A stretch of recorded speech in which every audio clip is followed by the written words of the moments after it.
Partie 3. Le loup. Chapitre 7. La piste grimpait régulièrement depuis le début de la matinée, au travers d'une forêt clairsemée de résineux et de chênes verts. Le temps était agréable, même si la fraîcheur du fond de l'air témoignait que l'automne s'était bel et bien installé. Le loup trottait à côté des chevaux, s'écartant parfois dans les fourrés jusqu'à ce que Camille le rappelle. Il revenait alors rapidement vers elle, la fixant de ses yeux jaunes qui semblaient attendre quelque chose d'incompréhensible. Les montures s'étaient habituées à lui, elles ne bronchaient plus lorsqu'il surgissait d'un buisson, presque sous leurs sabots. Ils passèrent une croisée de chemin, marquée par un empilement de pierres plates et un panneau de bois taillé en forme de flèche. Une inscription soigneusement gravée y figurait « La vue ». Björn afficha une mine satisfaite.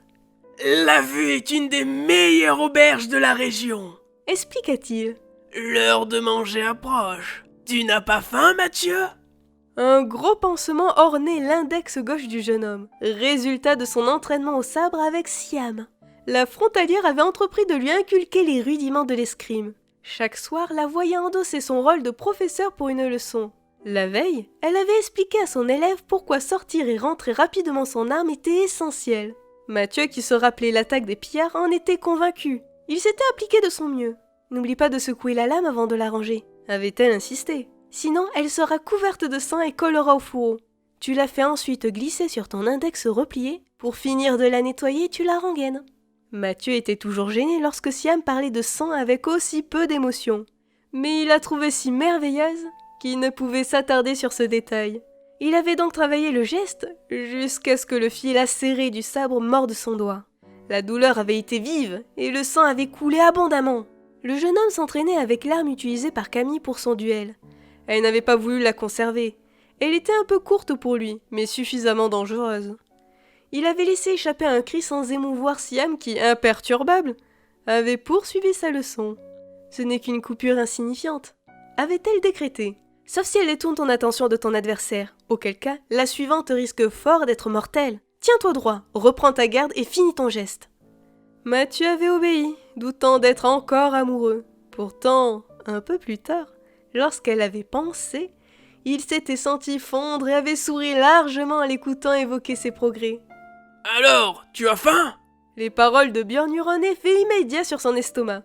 Depuis qu'il était arrivé en Gwendalavir, il mangeait comme deux, mais au contraire du chevalier, il ne prenait pas de poids. Ses journées étaient faites de grands airs, de chevauchées, d'aventures. Il n'avait jamais ressenti un tel bonheur, et toutes ses activités décuplaient son appétit. Camille, s'apercevant que son frère salivait d'impatience, appela Eyana. « Mathieu, suis la route tracée par Björn. Peut-être le travail imposé par Siam ne suffit-il pas.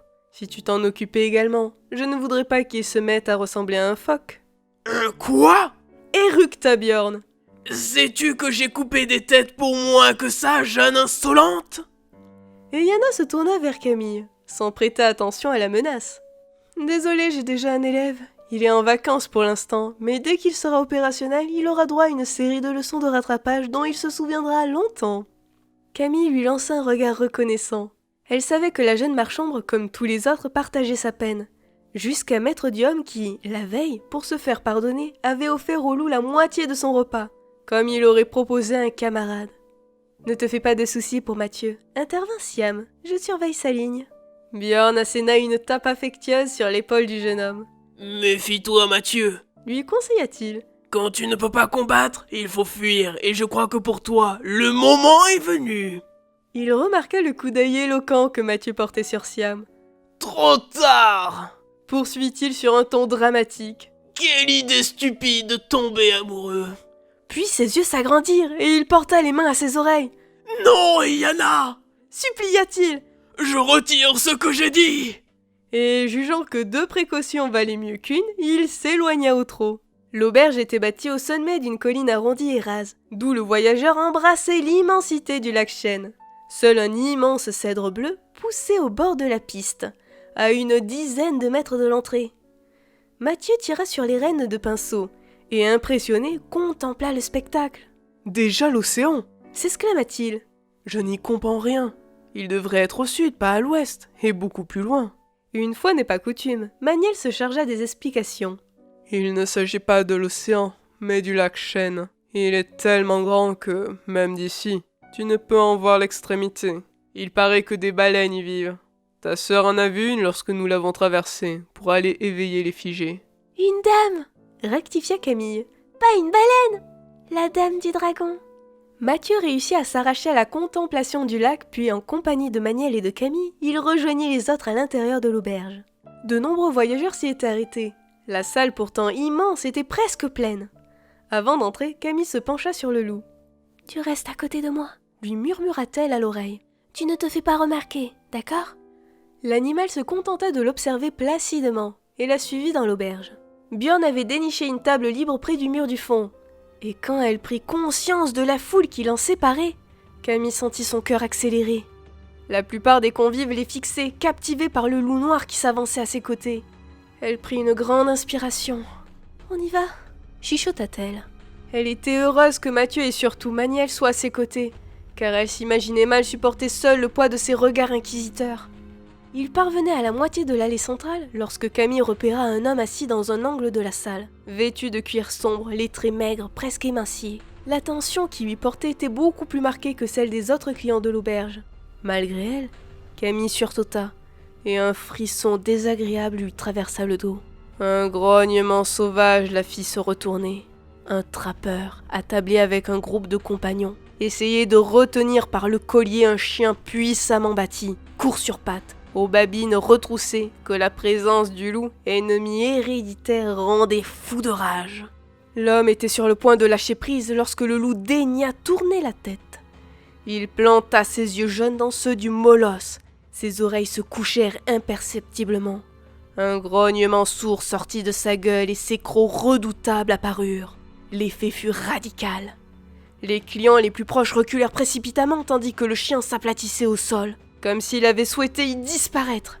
Son maître se leva, un énorme coutelas à la main. Il se trouva face à Maniel. En dehors des batailles où il combattait avec férocité, Maniel était un homme débonnaire, discret, presque timide, et l'on oubliait souvent qu'il mesurait plus de 2 mètres et approchait les 150 kilos. Le trappeur, pourtant solide, parut tout à coup chétif, presque fragile. Maniel posa une main énorme sur son épaule. « Oui ?» articula-t-il, et même sa voix parut impressionnante. « Mais... balbutia le trappeur. C'est un loup !»« Non, » affirma Maniel. « Ce n'est pas un loup, c'est un ami. Ça te pose un problème ?» La seule réponse qu'il reçut fut un borborisme peu compréhensible.